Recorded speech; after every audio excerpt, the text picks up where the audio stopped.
finally. Now we can start. Maria's here. Hi, welcome. Hi.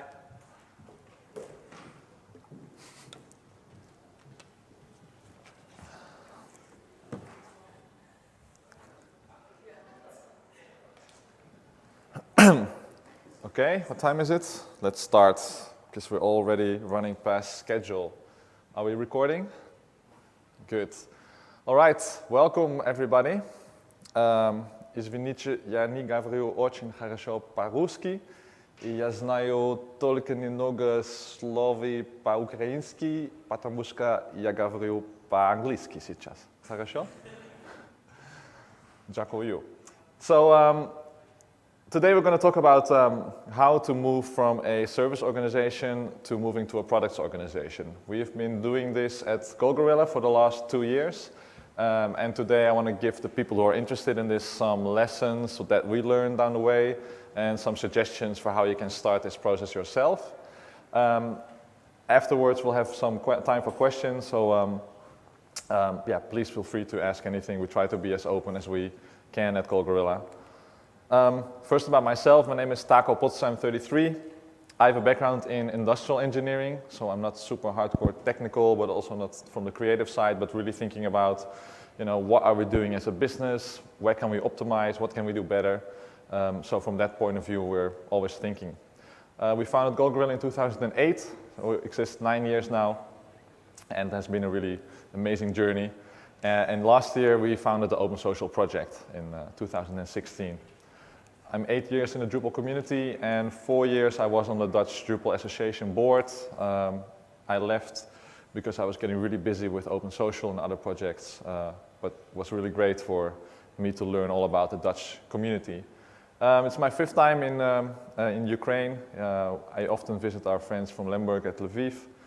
First time in Kyiv, so it's really nice to be here with our team. So it's always nice to learn a little bit more about you. So who of you is a developer? Can I see some hands? Some developers? Business owners? Developer and business owner, okay. Multitasking. Project managers? Scrum masters? Yeah, you can just stay and do it all. All right, cool. So I'll tell a little bit more about us, GoGorilla. So we're a full service online agency. That means we do marketing, we do design, we do strategy and support, and of course development all in the house. We have about 30 people on our staff, and we are part of the Blue Ocean Alliance together with Lemberg. We'll tell a bit more about the Blue Ocean Alliance soon. It's all very exciting what we've planned there. We have clients, for example, as Greenpeace International, T-Mobile, do a lot with the Dutch government, United Nations, more parties have mentioned them today, especially the United Nations Development Program, and many, many more. And we try to be as close to our users as possible. You've maybe seen our introduction photo that's also showing that we would like to be really up close. And it's not always pretty what you see there, but it's always interesting. So we do a lot of user testing and try to understand our users and personas, all that stuff. We're part of the Startup Delta. This is the Netherlands. And they try to combine all the startup centras in the Netherlands because we're such a small country. It's a good idea to combine them and try to act as one instead of all competing. So as you can see, we have an office on the right in Twente. There's about 87 startups there. And we have another office in Amsterdam. There's a lot more startups there. And we like to say that we're in between everything, Berlin and New York, etc. Well, everybody loves to say that. We do small projects. For example, this one is Amsterdam Art. It's about showing visitors of Amsterdam and the citizens of Amsterdam what's going on in terms of exhibitions and shows and everything about art. It's a 3-people organization, very small, but we love to work with them because we can really make an impact with them. We do larger projects. This is one of our largest. It's probably also the largest Drupal project in the Netherlands for T-Mobile, one of their huge e-commerce shops with hundreds of thousands of clients. So it's one of our biggest projects as well. And this is a project that we talk about a lot in the Drupal community because we're so proud of it and we're working on this for 5-6 years already. It's called Greenwire.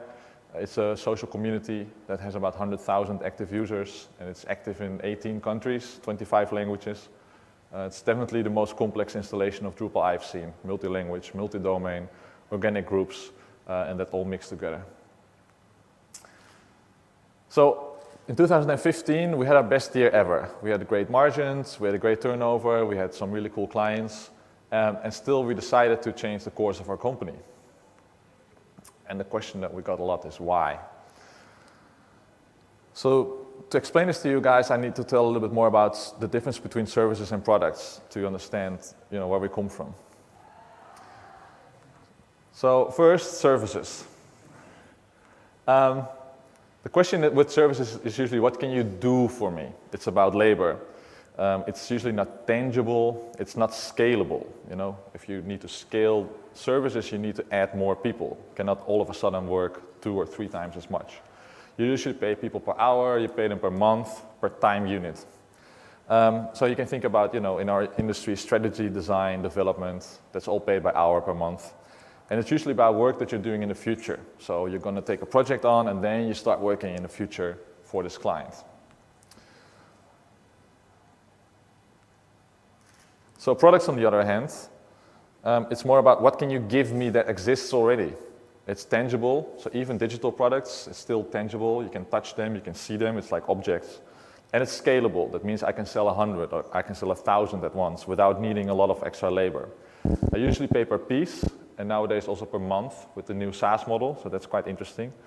And it's usually work you've done already in the past. So first you do the work and then you start selling the products. And then there's some things that are a bit hybrid.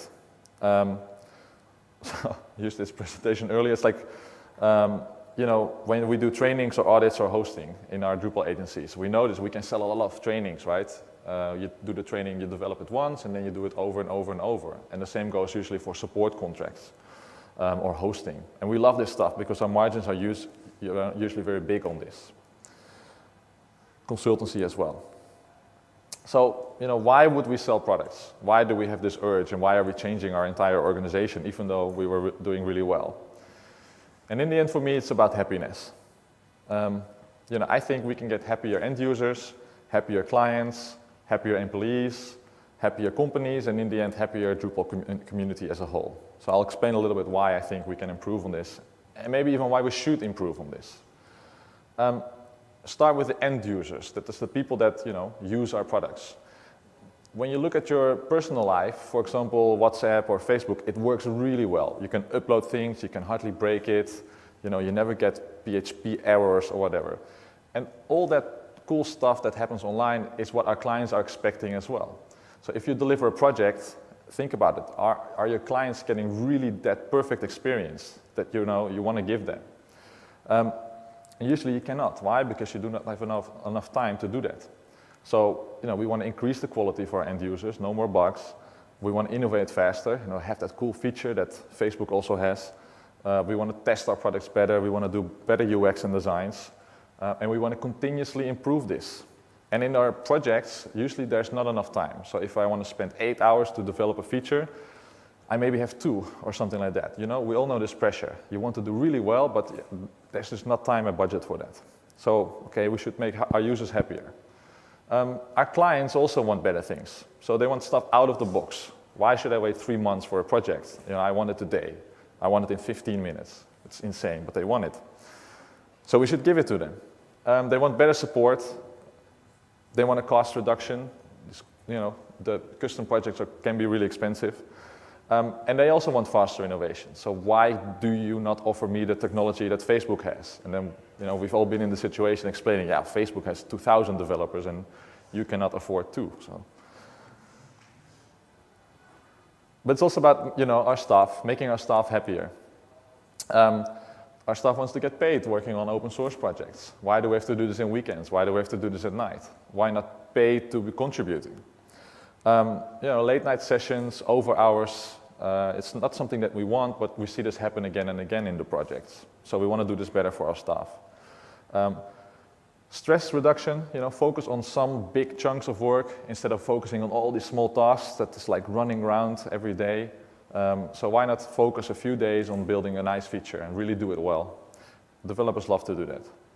And in the end, just make really cool quality software. So if you launch a project that you're really proud of, it's usually because the quality is good, the client is happy, and you've been innovating. You know, this is a cool project, and not the stuff that was half done or not tested or under pressure of budget. So that's a big thing that we should solve. Fourth thing, you know, our clients or companies should become healthier. So how do we do this? Getting recurrent income, not just a big bag of money, but getting some small money over time. That builds a much stabler basis for your company. You want clients to stay with you longer, not just one time or one small project for a few months, but a few years, etc. Higher margins. You know, margins are pretty tough in the ICT business, so how can we increase the margins? How can we less depend on these huge clients? I'm not sure if we always have these huge clients that we're going to start working for, and then we depend really on them, and when they leave, we have this big problem in our portfolio. Focus more on marketing. So currently, it's very hard to do the marketing part. You're just selling yourself as a company, but you're not selling a product, and it's very hard to, you know, sell yourself all over the world. And with a product, you can do marketing much more easier. And in the end, I think for our Drupal community, it's also much better. You know, if we have more innovation, if we have more quality, we can attract more interesting clients, we can attract more developers, and that's really beneficial for the community. Drupal X development, when I was giving the first presentation, I should take it out now because it's now live. You know, and overall, if our developers are happy, they're going to attract more developers that are happy. So I think this is like an ongoing effect. All right, sounds good, Taco, but how do we get there? You know, everybody wants to do products.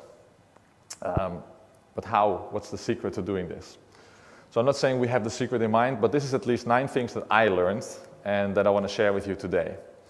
So, you know, I call this a product journey because it's a big journey and a big adventure.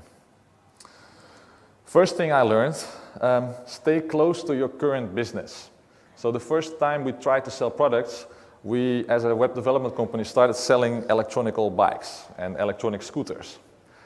You think, like, why the hell are these guys doing that? Well, we built all these e-commerce sites, and we thought, well, you know, if we have these e-commerce sites, why not we start selling products ourselves on this? And these electrical scooters, they seem very popular, so we'll start selling electrical scooters. We had no idea about any of this, any idea about electrical scooters or bikes and all these questions that came in, and it was horrible. So my first suggestion is look for something that you're already doing. Don't go out of your way of inventing something completely crazily, because it's a lot of effort to invest in that. So try to stay close to your core. Look what you're doing already and try build on that. The second thing that helped us a lot was a success story. We always use the Greenwire project because we love it, the client love it, we've been working on it for years, we've learned so much, we have hundreds of thousands of users. So every time we tell the story about this community and how successful it was and that we created a spin-off product, the Open Social project, from that success story, it gives us a really good basis. If you're pitching your project or if you're presenting, so try to look in your own companies and think about when were my clients the most happy with me, and try to build on that. Try to build on that success. We even won the Dutch Interactive Awards for the Greenwire story that made this story even stronger. So we can say now this is an award-winning community. It's not just us that think it's great, you know, it's the whole Netherlands in this case that gave us this award. It's amazing, and you can also benefit from, you know, what we've done in the past. So try to look for your own success story, the things you maybe won an award with. Know your market size and growth. So very important to do your homework and think about how is this product going to sell. So we've looked into this in 2014 and 15, and we've seen that this market is growing. The social community market is growing really fast. SaaS is growing really fast, so this is something we can build upon. So try to do your homework. Research the competitor as well in your market analysis. So we've seen that there's not a big amount. Normally there's like 2 or 3 big players that have more than half of the market. But in social community country, this is not happening. So there's small players, very diverse landscape, and we think we can enter that market. So again, doing your homework. And again, also about the market is thinking ahead. How's this market going to develop? What's going to be my entry in the market? And what am I going to do next? So for example, we start with selling to non-government institutions, volunteer communities, and after that we want to move into government and other projects. But focus first and then think big. Then, very important is, well, we had this great idea, but it's the whole company that's changing. So we were doing great in 2015, but how are we going to change the company and how are we going to get support from everybody that works with us? So it's very important to explain why you're doing this, explain the risks, explain the benefits of this, and try building support. And we were very lucky to get the support and everybody's enthusiastic, but it's also the matter of keeping this over time. We've done a crowdfunding campaign. We sold 10% of our company shares. We had a valuation at the moment of 2 million for the company. We sell 10% of our shares through crowdfunding to 150 investors, 153. And we raised 200,000 euros in order to create this project and in order to create the team and to really start building this project. So we sold 10% through the crowdfunding. We also gave away 10% of the shares of the company to our employees. So very important because we're asking a lot of them, we're asking all of their energy and their focus, working harder, earning maybe less, and it's important that everybody's on the team. So if we get successful with GoGorilla and Open Social, we want this to be a shared success. So that's why we share 10% of our shares with our employees as well. We set up a dedicated team because we have seen in the past that if you create a team that is also doing client work, the client always goes first. So we wanted to have a dedicated team that can just focus on Open Social. And Evelien told a bit more about it, how we split that one team into 2 teams. So check out that presentation as well. We even moved our office into an incubator center. So you have to think as a startup. So we actually moved part of our office into a startup center just to be more in that atmosphere. Marketing team. And in the end, you need to think like a SaaS startup. And it's very different than being an agency. Sales, marketing, all of this stuff is important. Then the execution, very important to choose a method that is applicable to your project. Because if you do a project, it's usually a client that has a demand, it has a starting point, it has a finish point, it has a budget. But if you're going to develop your own product and do something that never has been done before, it's very hard. So here you can see this graph that I always use for our clients. The requirements, the what, it's very unclear. And the technology, how we're going to do that is also very unclear. So it means you're almost in this area between complex and anarchy. And the difference between moving into anarchy and this phase where everybody is just chaos, that's what happens with a lot of startups, is doing feedback rounds and doing iterative development. I'm not sure if anybody has seen this graph. It's from the CTO of Spotify, Hendrik Knieberg. And he says most development projects are like this. So what you want in the end is a car. So what people start building is, okay, first thing, we're going to make some wheels. Well, actually, one wheel in this case. Yeah, what am I going to do with one wheel? Nothing, so I'm not happy. Then we'll have 2 wheels. Yeah, I'm still not happy. Well, we make a chassis for the car. It's like, I can still not use this car. And then all the way, when the project is finished, we're like, ta-da, here's your car, and you're happy. But it takes a long while. So what he says is, start thinking what the client wants. He wants to move forward. Fine, we cannot give you the car at the moment, but we do have a skateboard for you. It will not go very fast, and you cannot steer it yet, but it does get you along the way. And then we put on a steer, and maybe we'll put it, make some extra wheels, give it an engine, and in the end, we'll not have just a normal car, we'll have this amazing sports car, and everybody's super happy. So that's what we're trying to do, and how we're trying to build. And indeed, 9 months later, this is not a joke, Open Social was born, because if you have all this planning in place, you really need to work hard, build, and focus on this release. And this was at the Drupal Dev Days in Milan, September last year. And we launched the beta of the project. And there you have it, your product is born.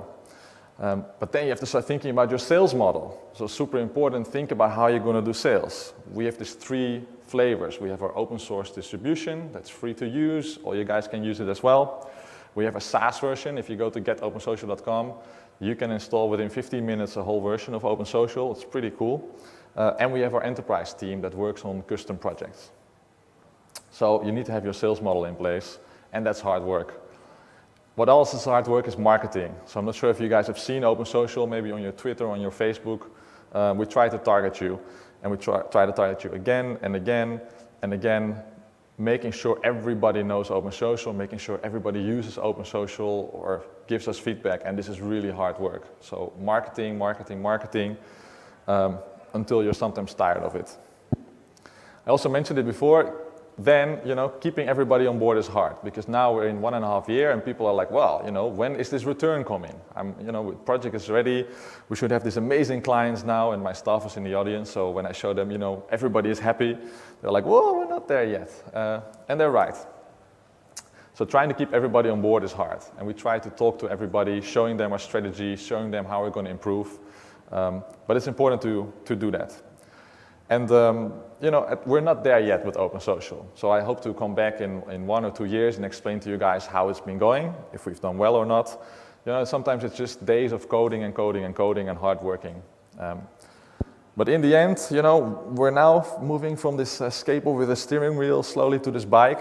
And instead of this sad faces, we're now like, okay, it's going well. Sometimes we're not super happy yet, but we are getting there and we're moving forward. And then, for example, a client like the United Nations come and you can do an amazing project. Even though it's not a super fast car yet, you can help them with an amazing project. They like it and that gives so much energy to the team again. So last thing, never forget to enjoy the ride, because we are focusing so hard on all this stuff to do and there's tons of things you want to do. But in the end, it's important to keep everybody happy, keep everybody on your team. And just think about, wow, we're doing something that hasn't been done before. And yeah, it's often hard to look inside, but it's time to sometimes take a moment and think, wow, we're doing something that's really special and changing the world. And these events always help. So if I have to say 9 things, I would say stay close to your current business. Don't drift off like we've done with these crazy electrical bikes. Try to search in your company what was the best story I was telling, what was my success, when were clients the most happy with me, and what can I do with that success. Check the market, your competition, how are they doing, are you far behind, are you really far ahead, how is the growth of this market. It's just doing homework, and you don't have to be like a rocket scientist to do this, just Google it and check out what's going on and make a spreadsheet. Talk to your team. It's an exciting time, it's very cool, but they also need to be aware of the risks. If we're going to change the company, is everybody on board, and does it still meet your expectations of working with us? So get your financial stuff together. It's investment first, and then sowing the fruits of that investment. So how are we going to get this investment? Can be VCs, can be crowdfunding, can be family, friends and fools sometimes to invest. Or you can just save money and start investing that in a product. Build, build, build, build. Features are important, not the most important, but there's a ton of work in doing this. Think about marketing and sales. Keep everybody on board during this exciting time. And last but not least, enjoy the ride, because it's very cool what we're doing. We're in the front of things. It's not always easy, but I think in the end, we can make our, these 5 things about end users, clients, our company, and the community and our team more happy. So that's our goal. That's what we're working for. And I think, we can reach that and become a new company. So that's it for now. Not sure how I'm doing with the time, but it's late. So if I was a bit fast, I'm sure nobody really bothers about that. But are there any questions? Or is everybody already looking forward to this local beer that they have here in Kyiv? No questions? Not even from my own team? This is your chance, guys. I cannot lie now in front of all these people. All right. Thank you for your attention. If you have any questions, there's more people having these Open Social t-shirts, so you can just go to us. Also tonight we'll be at the party, so if you're a bit shy, then take a few shots and then go talk to us. Check us out. I'm on Twitter, Taco Potze. Gorilla as an agency is on Twitter, and the Open Social project is of course also there. And if you really want to check out the project, go to Open Social on Drupal.org. You can download it through Composer. Reach out to us if you have any questions about the roadmap or how you can adopt the project for your clients. And if you just want to check it out, you can go to getopensocial.com. leave your email address, and 15 minutes later you have a fully working OpenSocial installation in the cloud, and you get a link by email. So that's really cool. We're very proud of doing that. So I also want to thank the team that is here. Thank the organization who are doing this. So as the last speaker, thank you guys. You've been working hard today. And I get my diploma. Thank you. Nice. Look, I survived Kyiv. And Not yet. please so notice that at 6 p.m. we will have the final meeting, the closing meeting at Congress Hall. So please visit, okay? All right, and tomorrow, Code Sprint, guys. Go sprint. Go help us out. We have actually an OpenSocial sprint tomorrow. So if you want to join and learn more, Taras is there tomorrow.